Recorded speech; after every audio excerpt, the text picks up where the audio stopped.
Hello बच्चों, आप सभी का 10th क्लास विज्ञान विषय में स्वागत है। बच्चों कैसे हो?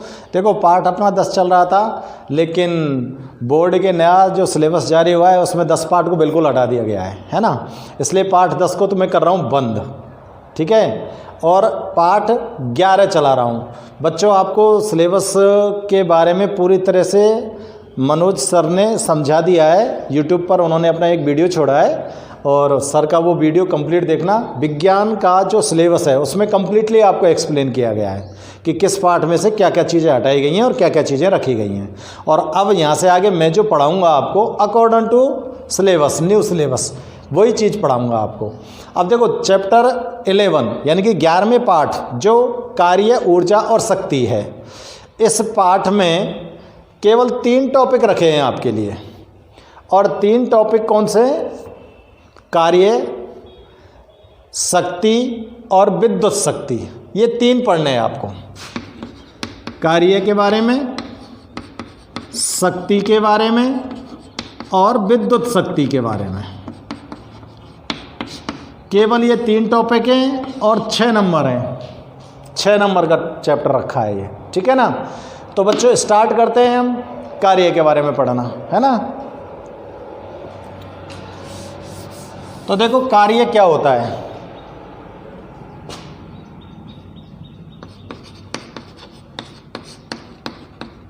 कार्य जिसको आप क्या बोलते हो? वर्क। तो देखो बेटा, कोई वस्तु है, ये कोई वस्तु है और ये बिल्कुल चुपचाप रखी है, जिसको बोल सकते हैं विराम अवस्था में रखी हुई है। कोई वस्तु विराम अवस्था में रखी हुई है ना। इस विराम अवस्था में रखी हुई वस्तु के ऊपर अगर मैं बल लगाता हूं तो इसकी स्थिति में परिवर्तन होगा कि नहीं होगा? तो विराम अवस्था में रखी हुई वस्तु पर बल का प्रयोग करूं तो इसकी स्थिति में मतलब बदलाव आएगा। और अगर कोई गतिशील वस्तु है ना, जैसे अगर कोई साइकिल चला के ले जा रहा हो, धीरे धीरे कोई साइकिल चला रहा है और पीछे से आप उस साइकिल में धक्का मार दो जोर से, तो ऑलरेडी वो वस्तु गतिशील थी और पीछे से आपने और बल लगा दिया उसमें, तो उसके वेग में परिवर्तन हो गया, है ना। तो कोई भी ऐसी वस्तु हो जो विराम अवस्था में पड़ी हो, उस पर बल का प्रयोग करें, या फिर गतिशील वस्तु के वेग में बल के द्वारा परिवर्तन करें, तो ये जो हम कर रहे हैं यही क्या कहलाता है? कार्य कहलाता है। मतलब ये क्या कहला रहा है?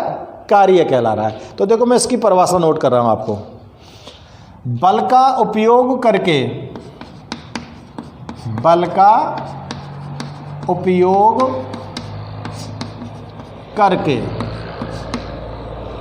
बल का उपयोग करके किसी वस्तु की विराम अवस्था में, किसी वस्तु की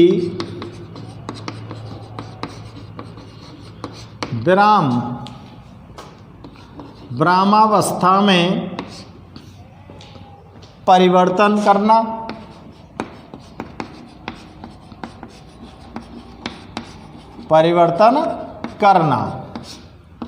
अथवा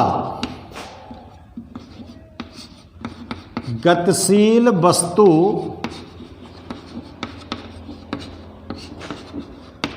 के वेग में परिवर्तन करना, गतिशील वस्तु के वेग में परिवर्तन करना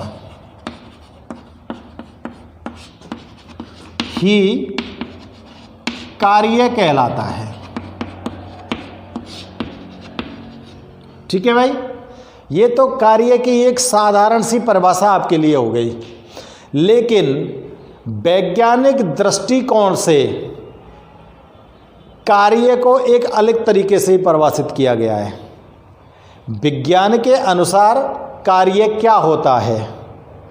विज्ञान के अनुसार जो कार्य है वो क्या होता है बच्चों? किसी वस्तु पर आपने बल को आरोपित किया है, यानी कि वस्तु के ऊपर हमने बल लगाया है, और बल लगाने पर उस वस्तु के द्वारा कुछ दूरी तय की जाएगी, यानी कि वस्तु में विस्थापन होगा। तो लगाए गए बल और उस विस्थापन का जो गुणनफल होता है उसको कार्य कहा जाता है। वैज्ञानिक दृष्टिकोण से कार्य को किस प्रकार से परिभाषित किया गया है कि किसी वस्तु पर लगने वाला बल और उस बल को लगाने पर वस्तु के द्वारा तय किया गया विस्थापन, इन दोनों के गुणनफल को ही कार्य कह सकते हैं। ठीक है, तो देखो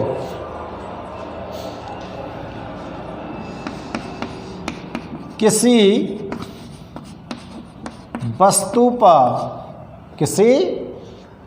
वस्तु पर किया गया कार्य द्वारा किया गया कार्य किसके गुणनफल के बराबर है? वस्तु पर आपने बल को आरोपित किया है, ठीक है ना, किया गया कार्य बल तथा बल की दिशा में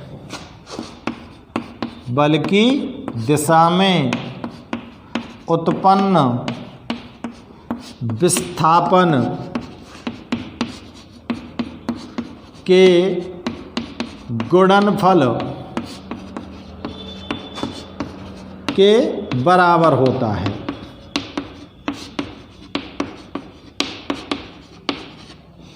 भाई बल तथा बल की दिशा में उत्पन्न विस्थापन के गुणनफल के बराबर होता है। तो देखो कार्य किसके बराबर हो गया? कार्य बराबर क्या हो सकता है? बल गुणा बल की दिशा में विस्थापन।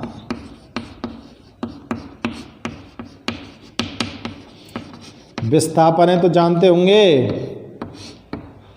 देखो ई कोई वस्तु रखी है ना, ए स्थिति में रखी है ये वस्तु। अब आप इस पर बल लगाते हो, बल को हम दर्शाते हैं F से, बल लगाते हैं और बल लगाकर ये वस्तु चल के यहाँ आ जाती है बी कंडीशन में। तो ये बल की दिशा मेरी क्या थी? यही तो थी, यही बल की दिशा है। और ई का है बेटा? विस्थापन की दिशा। हाथे का ना है, विस्थापन और बल की दिशा समान है ना। अब अगर दोनों ब्लॉकन के बीच में 10 मीटर की दूरी, तो वस्तु पर जब आपने बल लगाया तो इसका विस्थापन कितना आ गया? भाई प्राथमिक बिंदु, प्रारंभिक बिंदु और अंतिम बिंदु के बीच की दूरी को ही तो विस्थापन बोलते हैं। वस्तु का ये प्रारंभिक बिंदु और ये इसका अंतिम बिंदु, इन दोनों बिंदुओं के जो बीच की दूरी है उसी को विस्थापन बोलते हैं।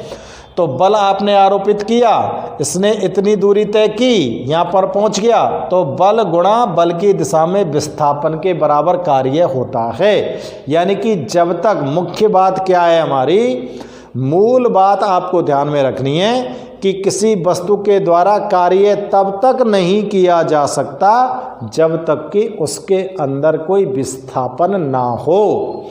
बिना विस्थापन के किया गया कार्य 0 होता है। जैसे कि मैं अगर उदाहरण दूं कि आप अपने सिर पर 50 किलो का वजन रख लेते हो और 50 किलो वजन रखने के बाद आप खड़े रहते हो, ठीक है, तो आप बल तो लगा रहे हो उस वजन को सहन करने में, लेकिन आप खड़े हो तो आपके द्वारा किया गया कार्य 0 है। अगर ये मेरे सामने दीवार है और इस दीवार में मैं धक्का मार रहा हूँ, तो बच्चों मैं बल तो इस पर आरोपित कर रहा हूँ, बल तो लगा रहा हूँ, लेकिन दीवार नहीं हट रही है, तो मेरे द्वारा किया गया कार्य क्या है? 0 है। यानी कि बिना विस्थापन के कार्य संपन्न नहीं होता है। इस बात को हमें मूल रूप से ध्यान में रखना है, ठीक है। तो कार्य का सूत्र हम क्या निकाल पाएंगे बच्चों, बताओ? कार्य को दर्शाएंगे हम W से, बल को दर्शाएंगे हम F से और विस्थापन को दर्शाएंगे हम S से। तो अपने पास कार्य का सूत्र क्या आ गया? W = Fs। ये कार्य का सूत्र आ गया। समझ में आ गई बात? अब देखो यहाँ पर मैं आपको मात्रक और लिख देता हूँ। कार्य यानी कि W से दर्शाओगे का मात्रक, जूल, बल यानी कि F का मात्रक, न्यूटन, जूल को आप J से दर्शा सकते हो, न्यूटन को आप N से दर्शा सकते हो, और विस्थापन का मात्रक, विस्थापन को दर्शाओगे S से और इसका मात्रक होगा मीटर, मीटर को आप M से भी दर्शा सकते हो। तो ये मात्रक भी हमको ध्यान में रखने हैं, कार्य का मात्रक क्या होता है, बल का मात्रक क्या होता है, विस्थापन का मात्रक क्या होता है, क्योंकि जब इसके आप न्यूमेरिकल हल करोगे तो आपको इनकी ज़रूरत पड़ेगी। अब देखो एक कार्य किस प्रकार से हो सकता है। यदि बल की दिशा, वस्तु के ऊपर जो बल लगा रहे हैं, बल की दिशा विस्थापन की दिशा से अलग है,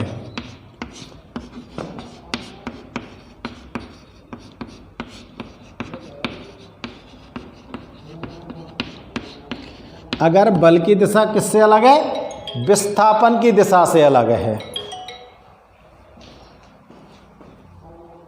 तो क्या देख रहे हैं हम बेटा, यदि बल की दिशा विस्थापन की दिशा से अलग है, ठीक है ना, तो विस्थापन की दिशा में बल के घटक द्वारा कार्य का मान ज्ञात करते हैं। तो विस्थापन की जो दिशा होगी अलग है, तो विस्थापन की दिशा में, तो विस्थापन की दिशा में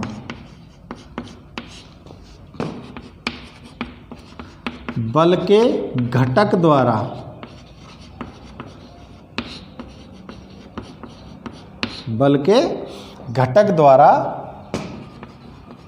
कार्य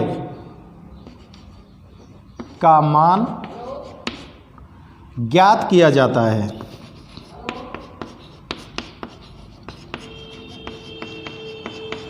अब बल का घटक क्या हो सकता है विस्थापन की दिशा में, इसको हम चेक कर सकते हैं।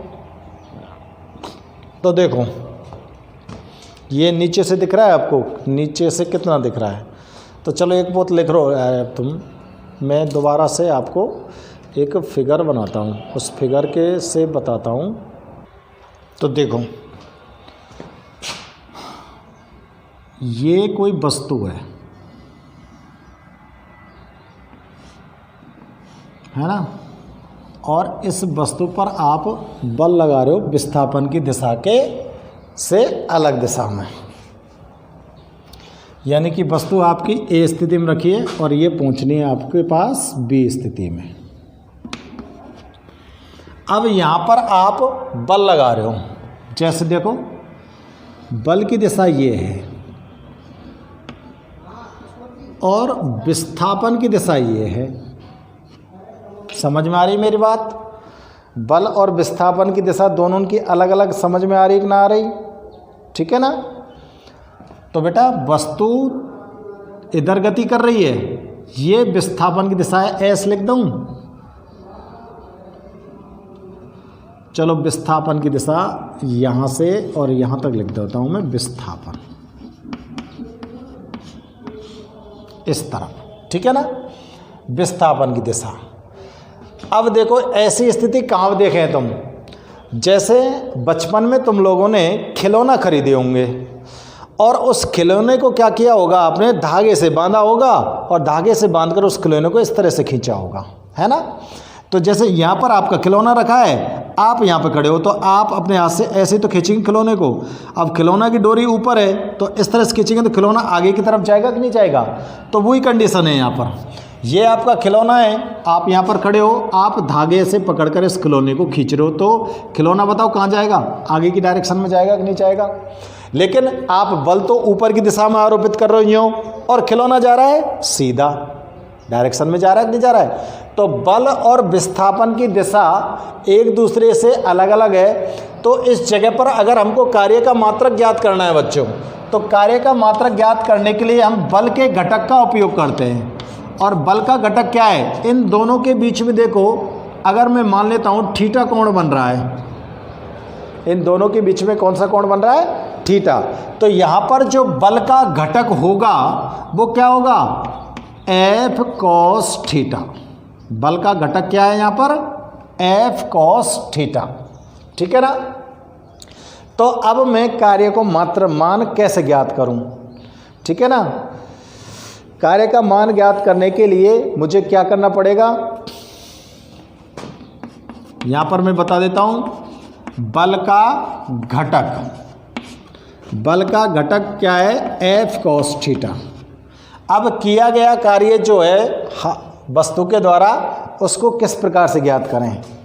तो देखो, किया गया कार्य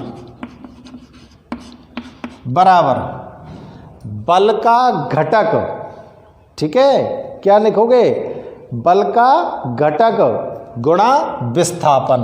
अब ये बल का जो घटक है कौन सी दिशा में, विस्थापन की दिशा में। तो देखो, बल का घटक या बल का विस्थापन की दिशा में, घटक नहीं लिखो, विस्थापन की दिशा में घटक गुणा, आगे जाएगी तो क्या होगा, हमें विस्थापन होगा, जब ही तो कार्य संपन्न है सके, विस्थापन है जाएगा जब ही तो बताओ भैया, कार्य को दर्शाएंगे हम किससे, डब्लू से। बल का घटक क्या है, एफ कॉस थीटा, और गुणा विस्थापन को किससे दर्शाओगे, एस से। तो सूत्र क्या आ गया आपके पास, W equal to f s cos theta. ये वस्तु के द्वारा किया गया कार्य का सूत्र आपके पास आ चुका है, ठीक है ना। अब देखो,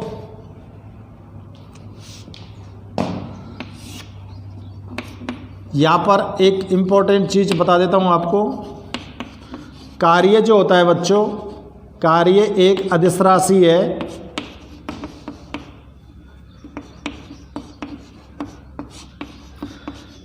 राशियां दो प्रकार की है, होती है सदिश राशि और अदिश राशि, ठीक है ना।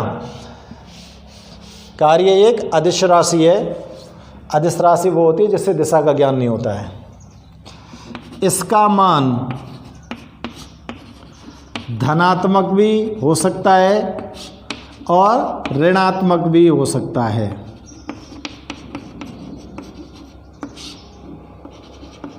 कार्य का मान धनात्मक, ऋणात्मक कुछ भी हो सकता है।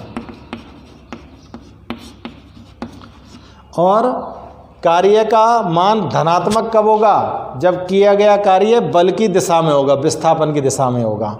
अगर विस्थापन की विपरीत दिशा में कार्य कर रहे होंगे ना, तो कार्य का मान क्या होगा, ऋणात्मक। विस्थापन की दिशा में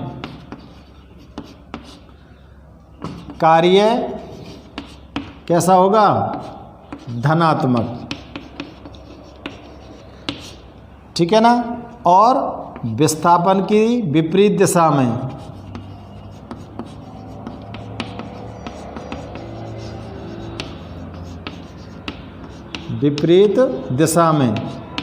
कार्य का मान कैसा निकल कर आएगा, ऋणात्मक। ऋणात्मक का मतलब जैसे इधर से कोई चीज़ इधर आ रही है, ढुलकती हुई आ रही है, और आप उसको रोकते हो, है ना, तो आप उसमें बल इस तरह से लगाते हो और विस्थापन है इधर, तो बल और विस्थापन की दिशा एक दूसरे के विपरीत हो गई। तो बल और विस्थापन की दिशा अगर विपरीत है तो किया गया कार्य ऋणात्मक है, और बल और विस्थापन की दिशा अगर एक समान है तो किया गया कार्य धनात्मक है। तो ये कुछ मुख्य चीज़ें हैं कार्य के बारे में जिनको आपको ध्यान में रखना चाहिए, ठीक है ना। तो देखो, कार्य के बारे में कुछ और ऐसी इस कंडीशंस हैं जिन पर हम आराम से विचार कर सकते हैं। अगर वस्तु पर लगने वाला बल और विस्थापन एक दूसरे के विपरीत दिशा में है, तो यहाँ पर लिख रहा हूँ, यदि वस्तु पर लगने वाला बल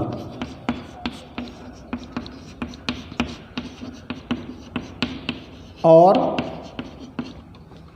विस्थापन एक दूसरे के विपरीत हैं।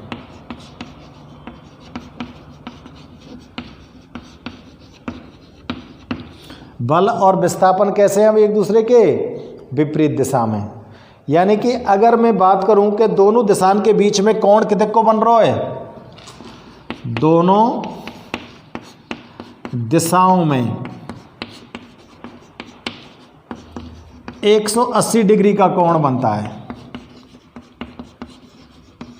बने को नहीं बनेगो भाई। इधर से कोई चीज़ आ रही है सीधी और मैं इधर से उसको रोक रहा हूँ इस तरह से, तो मेरे और उस वस्तु के बीच में 180 डिग्री का कोण बन गया ना। एक ही रेखा पर तो काम कर रहे हैं हम।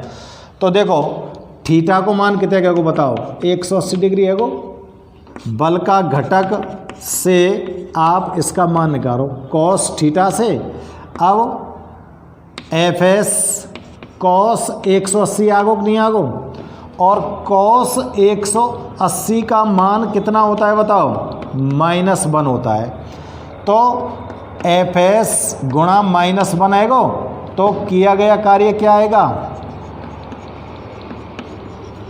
ऐसी कंडीशन में किया गया कार्य W बराबर क्या हो सकता है बताओ, -FS आएगा कि नहीं आएगा, है ना। अर्थात कार्य कैसा होगा, ऋणात्मक। तो मैंने यहाँ बात जो लिखी है वो सही है, देखना है, कार्य ऋणात्मक होगा। ठीक है भाई, किया गया कार्य ऋणात्मक क्यों होता है, ये चीज़ आपको समझ में आ जानी चाहिए।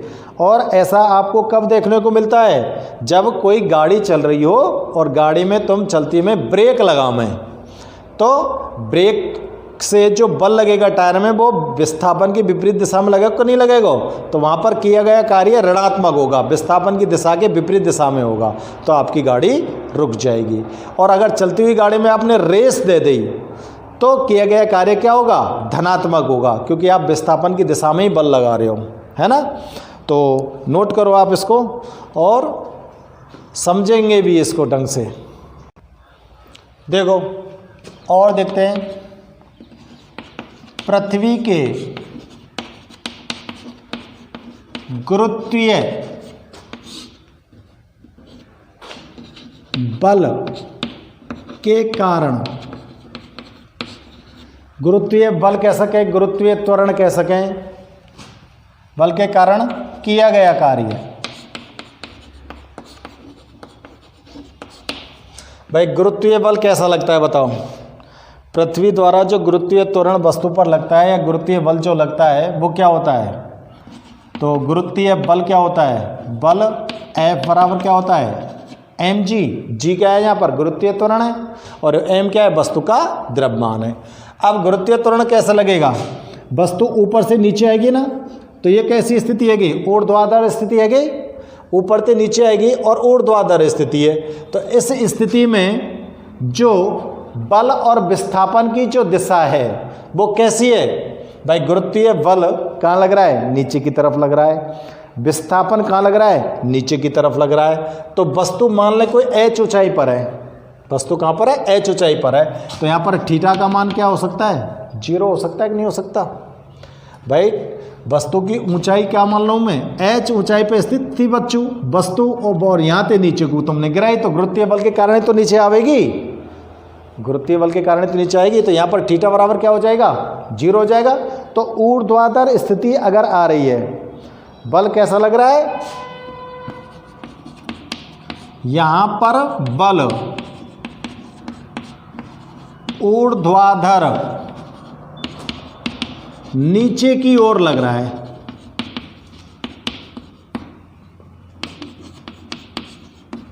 बल कहाँ लग रहा है, ऊर्ध्वाधर स्थिति में नीचे की ओर लग रहा है, तो वस्तु इसलिए नीचे आ रही है ना। अतः थीटा बराबर क्या हो जाएगा, 0। थीटा बराबर क्या हो सकता है यहाँ पर, 0। तथा वस्तु का विस्थापन, अब देखो विस्थापन को मैं s ना मानकर क्या मान लूँ, h, क्योंकि यहाँ से लेकर यहाँ तक h ऊंचाई से नीचे को आई है, तय की गई दूरी h मान ली मैंने, विस्थापन h है, तो वस्तु के द्वारा गुरुत्वीय बल के द्वारा वस्तु पर किया गया कार्य है। तो देखो गुरुत्वीय बल के द्वारा, बल के द्वारा वस्तु पर किया गया कार्य क्या हो सकता है? W बराबर किया गया कार्य बराबर क्या होगा? बल गुणा विस्थापन। बल क्या है? mg। बल क्या है? F into H. और बल कहाँ है? F को मान का है? mg। तो कैसे लिख सकूँ मैं? mgh।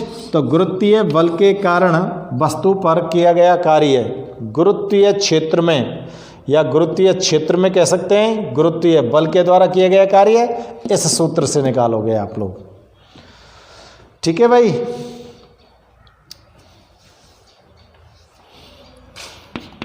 और एक चीज़ और ध्यान रखो, यदि वस्तु पर आरोपित बल विस्थापन के लंबवत है